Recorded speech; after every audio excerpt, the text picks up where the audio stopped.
말씀입니다. 신명기 8장 1절에서 3절 함께 합독하겠습니다.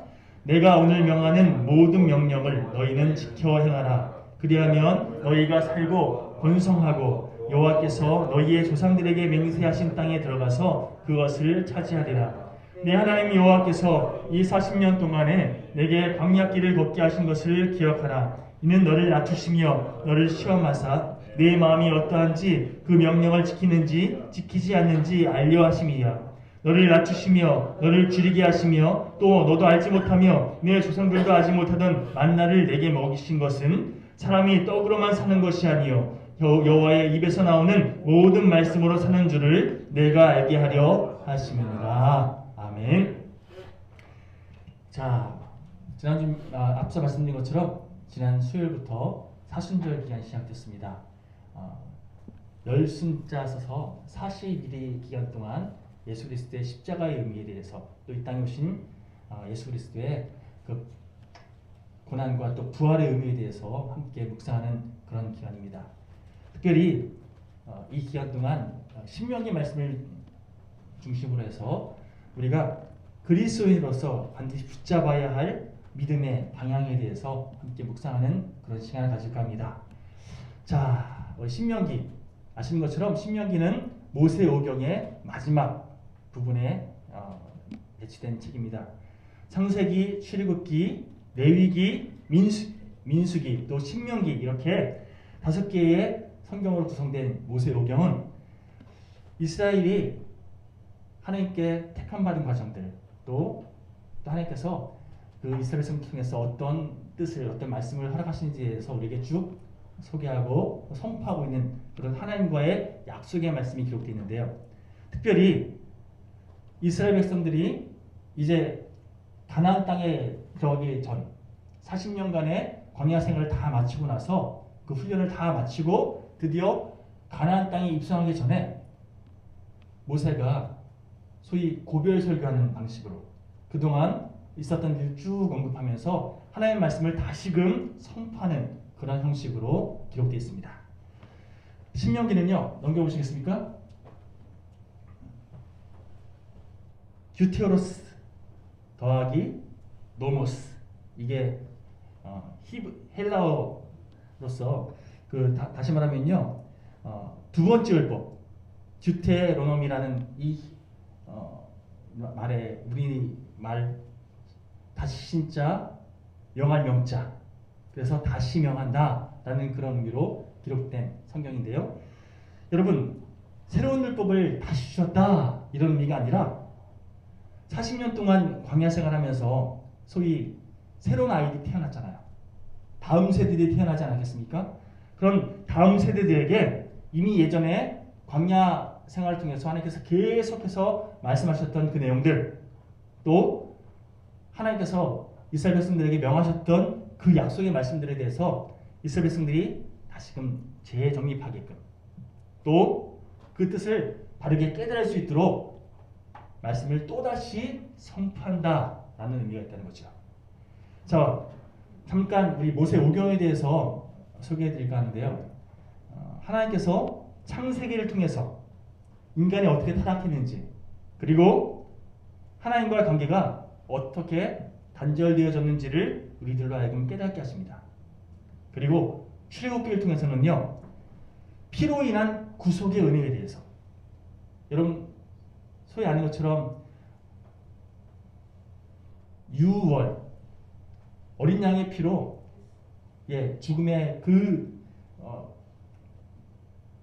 하나님께서 그 모든 것을 건너게 하셨다라는 유월절 피의 은혜로 말미암아 구속하신, 이 구속이라는 단어를 저는 어렸을 때 이렇게 구속됐다라고 생각해서 하나님이 왜 우리를 구속하시지 이렇게 생각했거든요.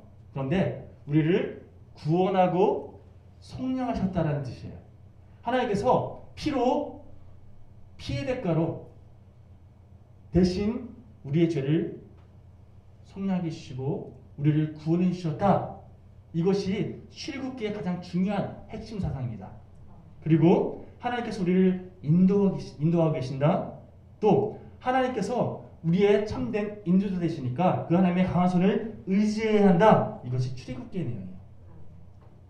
더불어 레위기를 통해서는요, 속죄에 대해서, 우리는 죄된 존재인데 그런 죄된 존재의 우리가 하나님께 속죄함으로 나아가야 된다. 속죄의 피를 의지해서 하나님께 예배함으로 나아가야 된다. 더불어서 예배자가 어떤 태도로 하나님께 나아가야 되는지에 대해서 쭉 소개하고 있는 내용이 바로 레위기예요. 때로는 레위기의 내용이 너무 진부하고 좀 어렵게 느껴지지만 잘 묵상해 보면요, 하나님께서 하나하나 하나님 말씀대로 순종할 때 어떤 은혜가 있는지에 대해서 쭉 소개해주는 그런 하나님의 말씀이 선포되고 있습니다. 민수기를 통해서는요, 하나님과 세상 사이에서 방황하고 있는 그런 사람들에 대해서, 그런 인간의 단면에 대해서 소개하고 있고, 그 결과 어떤 결국을 맞이하게 되는지, 하나님을 선택했을 때 어떤 은혜가 있는지, 하나님을 외면했을 때 어떤 대가가 그 삶 가운데 허락되는지에 대해서 쭉 소개하고 있고요. 특별히 하나님께 온전히 순종할 때 얼마나 유익한지에 대해서 소개하고 있는 내용이 바로 민수기 성경의 내용입니다. 그리고 이 모세오경의 마지막 부분이라 할 수 있는 신명기서를 통해서는요, 앞의 내용들, 그동안 쭉 있었던 내용들을 다시 한번 종합하고 정리해 주면서 이후로 너희들이 하나님의 백성답게 살기 위해서는, 너희들이 구원받은 하나님의 백성답게 살기 위해서는 어떠한 영적인 기준을 붙잡아야 되는지 다시금 정리해주고 다시금 깨닫게끔 도와주는 그런 내용들이 바로 신명기서의 내용이라는 것이죠. 자, 이스라엘 백성들이 지금도 똑똑한 사람들 많고 또 여러 가지 세계에서 유명한 사람들 많이 배출되고 있는데, 이스라엘 백성들이 그렇게 강력한 이유, 그들의 교육 때문이다라고 얘기하는데요. 한마디로 영적인 눈으로 다시금 해석해 보면요, 그들이 하나님이 주신 규례와 하나님의 법도를 붙잡았기 때문입니다. 그들이 하나님의 백성으로서 하나님께서 주신 말씀과 또한 하나님의 규례에 대해서 그것을 붙잡고 살기를 결단했기 때문에 그것을 너희들만 준행할 것이 아니라 가르쳐 지키게 하라. 다시 말해서 교육을 잘 시켜라. 이 말씀대로 순종했더니 유대인들이 강력한 그런 하나님의 일꾼으로 쓰임받는 일들이 있었다는 거죠. 여러분, 여기서 말하는 규례와 법도, 이것을 요즘 말로 다시 바꿔 얘기하면요, 원리와 기준, 이렇게 정의할 수 있는데요. 한마디로 이스라엘 백성들은 원리와 기준대로 하나님께서 주신 기준, 하나님의 뜻이 인도한 그 원리대로 살아갔던 하나님의 백성들이었다라고 정의할 수 있다는 겁니다. 나를 향한 하나님의 뜻이 무엇인지, 지금 벌어지는 이 일들이 인간적인 생각으로 반응하면 막 힘들고, 그래서 이스라엘 백성도 그렇게 반응할 때 많았잖아요. 원망하고 판단하고 남 탓하고 막 이렇게 반응할 때에는 그 결과 어떤 일이 벌어지죠? 징계, 또 그에 대한 대가를 치르게 되는 여러 가지 과정들이 이스라엘 백성들에게 찾아오지만, 그러나 하나님 말씀대로 순종하면, 하나님만 바라보면, 하나님께서 하신 일들에서 아멘으로 믿음으로 반응하면 그 결과 하나님의 일하심을 보게 되었잖아요. 여러분, 그 중심에 규례와 법도가 있는 인생은요, 또 다른 말로 말씀의 기초 위에 서서 하나님의 뜻을 온전히 붙잡고 있는 인생은요, 여러분, 어지간한 풍파에 크게 요동하지 않습니다. 흔들릴 수는 있는데 쓰러지지 않는다는, 결국 하나님께서 어떤 상황 가운데 이렇게 우리를 인도하시는지 하나님 함께 하심을 믿고 굳건히 일어설 수 있는 그런 복된 삶을 살아간다는 거죠. 제가 잠깐 예전에 소개해드렸던 것처럼 저희 아내의 오빠가 영국에서 유학을 좀 한 시간이 있어서 저희 가족들이 함께 오빠가 있는 동안 잠깐 그래도 한번 갔다 오자, 그런 경험 언제 해보냐 하면서 영국에 잠깐 동안 이렇게 머물렀던 적이 있었어요. 런던 근교에 있는 유몰든이라는 한인들이 많이 사는 동네거든요. 거기서 몇 개월 지내면서 그곳에서 어떤 목사님과 함께 영적인 교제도 나누면서 이렇게 아주 좋은 시간을 보냈는데, 하나님께서 참 많은 것을 깨닫게 하셨던 기간입니다. 기간으로 따지면 참 짧은데 몇 년 동안 경험했던 은혜보다 더 큰 은혜를 경험했던 그런 시간이었던 것 같아요. 특별히 그 중에 한 가지를 잠깐 소개해드리면요. 강풍이 몰아친 다음 날이 있었어요. 제가 그때 사귀었던 목사님과 운동 겸 산책으로 이렇게 근교에 있는 공원으로 이제 같이 이렇게 둘이 산책을 나갔는데, 세상에나 전날 불었던 바람, 사실 이 여주 이천에 부는 바람은 굉장히 세잖아요. 제가 가끔씩 어제도 보니까 창밖에 막 흔들리는 게 굉장히 센 바람이 불더라고요. 그 정도 바람도 아니었거든요. 그런데 전날 불었던 바람 때문에 그 공원에 있는 나무들이 막 다 쓰러져 있는 거예요. 이게 뭐지? 여기 왜 이렇게 나무들이 연약해요? 제가 물어보니까 그 목사님이 이 나무들을 가리키면서요, 여기는 토양이 너무 좋아서, 그리고 바람이 평소에 세게 불지 않는 그런 지형이어서, 무엇보다 너무나 살기 좋은 그런 환경이어서 나무들이 뿌리를 깊이 내리지 않는 경향이 있다. 결국 이렇게 약한, 사실은 그 지역에서 부는 바람치고는 강한 바람이었는데 제가 느끼기에는 약한 바람이었어요. 그런 바람에도 이렇게 뿌리째 뽑혀서 쓰러지는 나무들이 그래서 생겨난다. 뿌리를 강하게 깊이 있게 내리면 절대 쓰러지지 않을 텐데, 그냥 조금만 뿌리를 내려도 먹고 살만 하니까, 이게 살기 너무 좋으니까 나무들이 애쓰지 않는 거예요. 치열하지 않은 거예요. 그 결과 바람이 조금만 불어도 훅 넘어지는, 뿌리째 뽑히는 그런 일들이 발생하더라는 거죠. 그러면서 그 목사님이 저한테 이런 말씀하시더라고요. 마치 저는 이런 나무 볼 때 이런 생각이 듭니다. 먹고 살만해져서 말씀의 기초 위에 뿌리를 깊이 있게 내리지 않는 그런 그리스도인처럼 보인다고. 이 정도면 됐지 뭐. 나 이 정도 잘 살고 있어. 나 신앙생활 이 정도면 괜찮아. 이렇게 자족하며 살다가 큰 풍파가 한 번 불면, 이 사람이 정말 그리스도인인가 싶을 정도로 아주 휘청휘청거리면서 그렇게 연약한 모성 다 드러내는, 삶의 기반까지도 다 무너지는 그런 이 땅의 그리스도인들의 모습이 바로 저 나무의 모습과 같다고 말씀하시는데, 제가 그 말씀 들으면서 막 그냥 절로 고개가 끄덕여지더라고요. 여러분, 간혹 보면 환경 때문에, 어떤 상황에 의해서, 혹은 어떤 사람이 너무 힘들게 만들어서 이리 흔들리고 저리 휘청거리는, 또 누군가의 말을 들으면서 순간적으로 하늘 높이 막 업됐다가 어느 순간 갑자기 순식간에 바닥을 곤들박질 치는, 그런 쉽게 요동치는 그런 인생들이 이 땅에 좀 많이 살아보고 있는데요. 여러분, 대개의 경우 이런 부류의 사람들은요, 고난이 찾아오면 아까 말씀드렸던 그 나무처럼 뿌리채 뽑히는 경우들이 생겨요.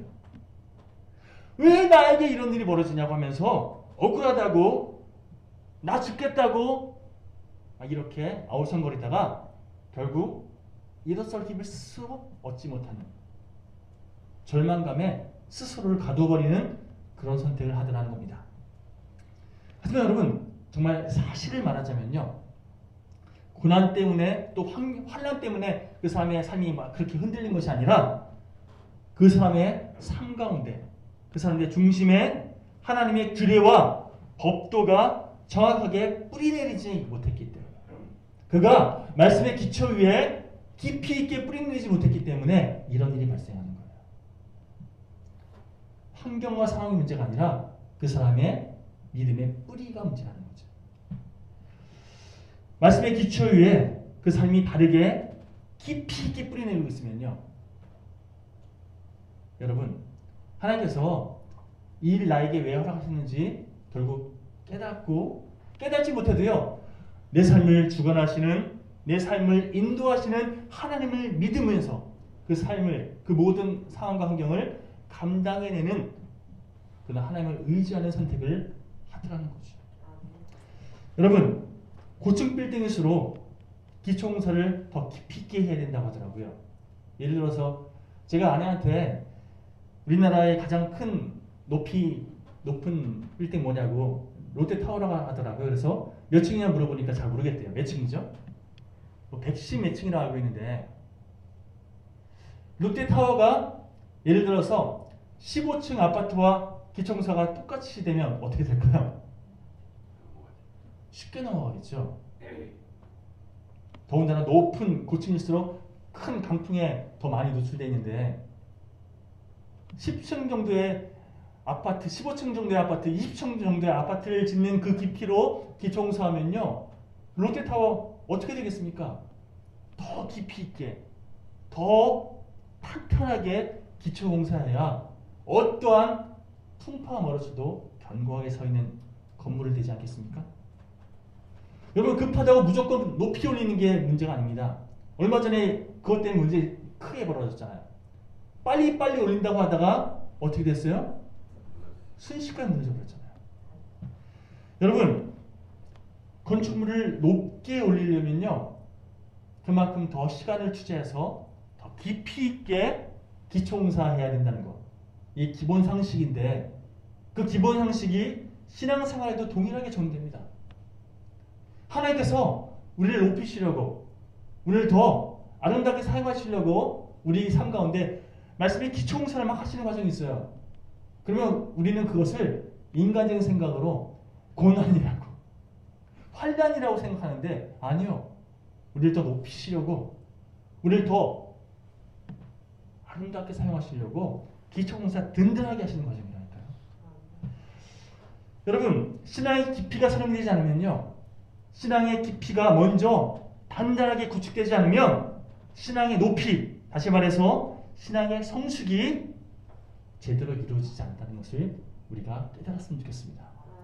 나를 더 높이시려고 나를 더 능력 있게 사용하시려고 하나님께서 지금 기초공사 아주 단단하게 하시는구나 이렇게 믿으면요 그 어떤 어려움도 아멘 믿음으로 감당해낼 줄 믿습니다. 그런 면에서 오늘 이후로 몇 주간 살펴볼 신명기 말씀 다시 신 혹은 거듭 신 그리고 명할 명 하나님께서 다시금 너희들에게 명한다. 거듭해서 강조하고 계시는 이 신앙의 지침서를 우리 같이 묵상하시면서 우리들의 신앙, 우리의 삶에 대해서 다시금 내가 말씀의 기초 위에 바르게 서 있는가? 내가 깊이 있게 뿌리 내리려고 애쓰고 있는가? 순종의 뿌리를 깊이 있게 내리고 있는가? 스스로 되돌아보는 그런 우리 모두가 되었으면 좋겠습니다. 여러분 특별히 내가 영적으로 주님 안에 더 깊이 뿌리 내리면요 제가 요즘에 페퍼민트, 스피아민트 열심히 키우고 있는 중인데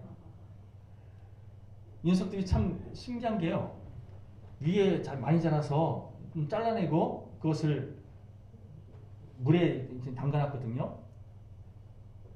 가시잖아요. 그렇죠? 줄기잖아요. 거기서 뿌리가 나오더라고요. 뿌리가 깊이 있게 내리는 그 줄기는요. 더 높이 싹을 틔우기 시작해요. 그래서 밑에 내려가 카페 보시면요. 잘라낸 그 스피아민트 혹은 페퍼민트가 뿌리가 나와서 더 잎사귀가 이렇게 풍성하게 나오는 것을 볼 수 있습니다. 뿌리 내리면 사는구나. 뿌리 내리니까 더 풍성한 열매, 풍성한 잎사귀를 그렇게 만들어내는구나.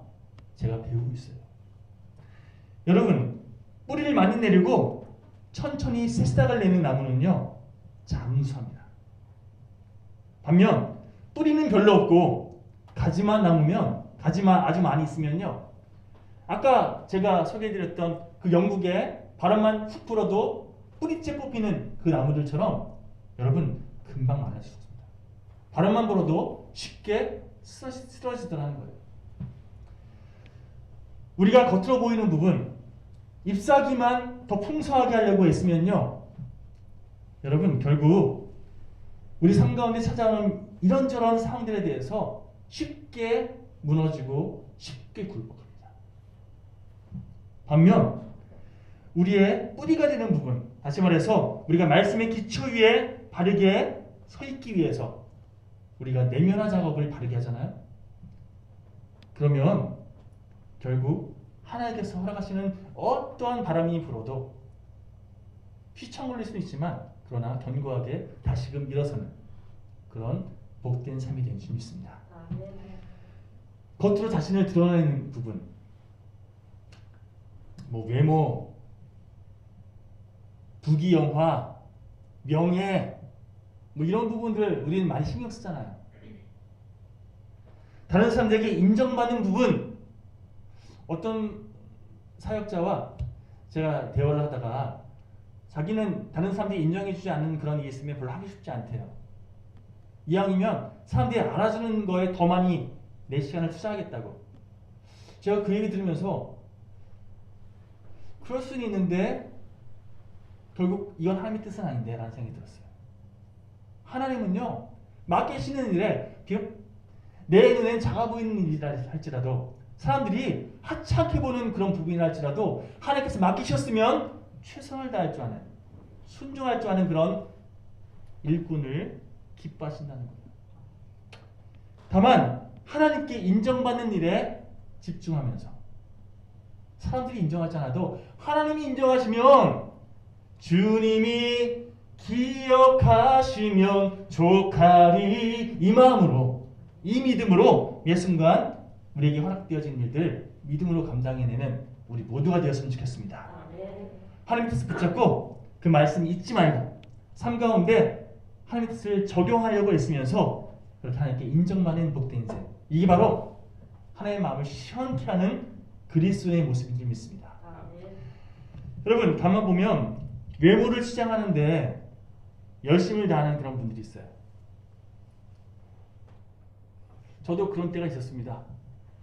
버는 족족 옷 사고 뭐 이렇게 저 꾸미는데 다 투자했었어요. 잠깐 만족은 있어요. 잠깐 다른 사람들 앞에 막 어깨에 막 이렇게 피면서 나 이런 옷 입었다 뭐 자랑할 수는 있어요. 근데 여러분, 그게 한때더라고요. CF 보니까요, 제가 뭐 그거 폄하하려고 그러는 게 아니라 놓치지 않을 거예요 그러면서 내 외모, 내 이쁨 이거 내가 놓치지 않겠다고 막 그렇게 젊어 보여야, 이뻐 보여야 최고인 것처럼, 바꾸지 않으면 안 되는 것처럼 그렇게 우리를 조장하는 그런 CF들, 그런 가치관들 참 많이 있는데, 제가 뭐 기사 보면서 60대인데 젊어 보이는 누구 뭐 이런 기사 나오면요 좀 마음이 좀 그래요. 60대에는 60대에 맞는 그런 외모, 그런 인품, 그런 내면에 깊이가 있어야지 되는데 마냥 어려 보이고 마냥 젊어 보이면 그게 좋은 게 아니라는 거죠. 저도요, 제 나이에 비해서 좀 어려 보이는 외모잖아요, 사실은. 예전엔 더 심했는데 그래도 요즘엔 좀 낮았어요. 제 나이만큼 오려고 하고 있어요. 근데 같은 나이인데 더 중후해 보이는 그 친구가 하고 같이 다니면요, 같이 목회자인데 사람들은요 저보다 외모 젊어 보인다고 오히려 뭐 이런 좋은 얘기는 많이 하실지 몰라도요, 영적인 그런 부분에 있어서 사람들이요 저보다 좀 더 중요해 보이는 그 사람을 더 신뢰하면서 다가가더라고요. 그분이 더 목회자 같다는 것이요. 저는 오히려 이게 저한테 마이너스예요. 목회자로서 사람들에게 더 신뢰감으로 다가가지 못하는 마이너스 요소가 되더라고요. 젊어 보이고 이게 다 좋은 건 아니더라고요. 그 역할에 맞게, 그 나이에 맞게 살아가는 모습, 쓰임받는 모습, 이게 더 중요한 거 아니겠습니까? 물론 저도 이제 시간이 지나면 저 사람이 그래도 목회자로 살아가려고 애쓰는 사람이구나, 저 사람이 정말 하나님을 바라보는 사람이구나, 이거 인정받으면, 그러면 사람들은 처음에는 외모로 다가오지만, 외모를 평가하지만 나중에는 내면적인 부분을 보고 그렇게 다가오는 것을 보면서 내면을 바꾸는 게 정말 중요한 거구나. 이걸 깨닫게 되는 과정이 있었는데요. 여러분, 제가 언젠가 말씀드린 것처럼 우리 이 땅의 모든 것들은 세 가지 특징이 있다고 말씀드렸죠. 썩고 사라지고 또 쇠하고. 이 세 가지 특징이 다 있어요. 제가 버는 족족 다 샀던 그 옷들 지금 헐어서 헌옷들 됐어요. 제가 그렇게 자신 있었던 그 외모적인 부분들 시간이 지나니까 노화되더라고요. 그렇죠? 아무리 애쓰고 힘써도 언젠간 썩어질 것을 위해서, 언젠간 쇠할 것을 위해서, 언젠가 없어질 것을 위해서 시간을 허비하는 인생 내지 마시고, 여러분, 가꾸면 가꿀수록 더 진가를 발휘하는 내면의 깊이를 더 아름답게 가꾸길 선택하는 우리 모두가 되었으면 좋겠습니다. 인품을 가꾸고 삶의 지혜를 가꾸고 영적인 능력을 가꾸고. 그래서 시간이 지날수록 점점 더 저 사람은 정말 예수 그리스도의 성품을 닮은 사람이야, 이런 평가를 듣게 되는 우리 모두가 되었으면 좋겠습니다. 자, 속이 멋있는 사람은요, 그 멋진 부분들이 결국 드러나기 마련입니다. 부지불식간에 내가 막 자랑하고 내가 막 알지 않아도요, 그 향내가 드러난다니까요. 여러분, 맛있는 음식은 아무리 감추려고 해도 맛있는 냄새가 흘러나와요. 너무나 좋은 향기는요, 다른 사람들에게 그 향내가 진동하게 되어 있다니까요. 저를 한번 따라해 보시겠습니까? 멋은 부리는 게 아니라 드러나는 거다. 여러분, 멋진 사람 되십시오. 그런데 멋진 사람인 양 막 드러내려고 하지 마십시오. 내가 막 부리려고 하면 그거 꼴불견 돼요. 그런데 자연스럽게 그렇게 흘러보내면요, 내가 애쓰지 않아도 드러나면요, 사람들은 인정합니다. 저 사람은 정말 멋진 사람이다. 여러분, 하나님 말씀 의지하면서 삶을 정말 진정으로 아름답게 가꿀 줄 아는, 제가 언젠가 막 인터넷 검색하다가 자료 찾다가 너의 감정이 너의 태도가 되어서는 안 된다라는 어떤 문구를 본 적이 있어요. 참 의미 있어요. 너의 감정이 너의 태도가 되어서는 안 된다. 그렇습니다. 내 마음이 막 안 좋다고, 내가 빈정상했다고, 내가 화난다고 그 감정으로 다른 사람을 대하면 절대 안 된다는 거예요. 내가 내 내면의 깊이를 가꿀수록 내 상태가 어떻든지 내가 다른 사람들을 선하게 대하기를 선택할 수 있는 그런 착한 그리스도인이 된 줄 믿습니다. 여러분, 요즘 이 시대를 이끌어서 포스트 모더니즘이라고 정의합니다. 이 포스트 모더니즘이라는 뜻은요, 우리말을 바꾸면 극단적인 상대주의라고 정의할 수 있는데요. 극단적인 상대주의. 상대주의는요, 성경의 표현을 빌어서 아주 이해하기 쉽게 제가 다시금 정의해 드리겠습니다. 자기 소견에 옳은 대로 살아가자는 주의, 이게 상대주의예요. 내가 맞다고 생각하는 대로, 내가 옳다고 생각하는 대로 살아가자는 주의, 이게 상대주의예요. 그럼 극단적인 상대주의는 뭐예요? 그냥 내 멋에 사는 거예요. 내 멋대로. 다른 사람은 상관없어요. 내가 맞다고 생각하는 대로 사는 거예요. 이게 포스트 모더니즘의 특징이라는 겁니다. 결국 하나님의 규례와 법도에서 벗어나 있는 사회를 포스트 모더니즘이라고 정의할 수 있다는 거예요. 온통 자기 멋대로를 주장하고 자기 이익에 따라 그렇게 어떤 선택을 하려고 이리저리 몰려다니는 그런 모습들, 이게 포스트 모더니즘의 특징이라는 거죠. 사사기서를 읽어보면요, 우리 사사기 21장 25절 말씀 함께 공독해 보겠습니다. 찾아볼까요? 시작. 그때에 이스라엘의 왕이 없으므로 사람이 각기 자기의 소견에 오른 대로 행하였더라. 아멘. 자, 문자 그대로 해석하면요, 이스라엘에 아직 왕이 없는, 다시 왕정 시대가 아니었던 때라는 거예요. 왕이 없던 때였기 때문에 이렇게 해석할 수도 있지만 이거 하나님께서 우리에게 이 말씀 왜 하시는지 바르게 다시 분별해 보면 이스라엘 백성들이 자신의 삶의 진정한 왕이 되시는 하나님을 자신의 삶의 왕으로 섬기지 않았다라는 거예요. 그래서 하나님 뜻대로 살지 못하고 하나님께서 원하시는 대로 순종하지 못하고 자기의 석연에 오른 대로 자기 멋대로 자기 원대로 그렇게 선택하며 살아갔다. 이걸 말하고 있는 거예요. 포스트 모더니즘, 극단적인 상대주의자들이 이 땅을 주도하고 있는 이 시대를 바라보면서 성경은 동일하게 정의할 겁니다. 21세기 바로 이 시대를 자기 석연에 오른 대로 살아가는 하나님께 정말 안타까워하는 그런 시대라.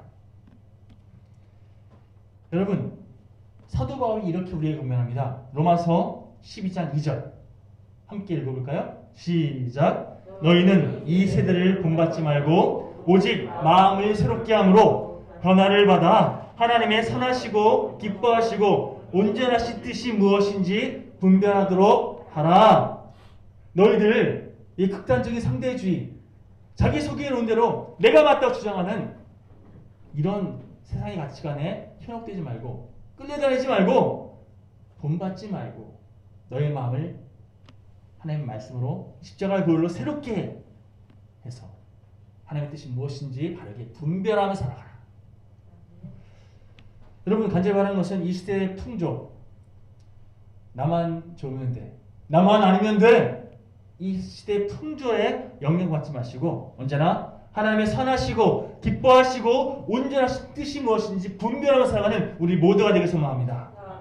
그렇다면 오늘 우리가 맨 처음에 함께 봉독한 본문 말씀 다시 한번 살펴보기 원하는데요. 1절부터 제가 봉독해 드리겠습니다. 내가 오늘 명하는 모든 명령을 너희는 지켜 행하라. 그리하면 너희가 살고 번성하고 여호와께서 너희의 조상들에게 맹세하신 땅에 들어가서 그것을 차지하리라. 내 하나님 여호와께서 이 40년 동안에 내게 광야길을 걷게 하신 것을 기억하라. 이는 너를 낮추시며 너를 시험하사 내 마음이 어떠한지 그 명령을 지키는지 지키지 않는지 알려 하심이라. 너를 낮추시며 너를 줄이게 하시며 또 너도 알지 못하며 내 조상들도 알지 못하던 만나를 내게 먹이신 것은 사람이 떡으로만 사는 것이 아니요 여호와의 입에서 나는 모든 말씀으로 사는 줄을 내가 알게 하려 하심이니라. 아멘. 자, 1절부터 3절까지 말씀 가운데 제가 노란 부분으로 체크한 그런 단어가 있어요. 한마디로 각 구절의 핵심 구절들인데요. 자, 1절 지켜 행하라.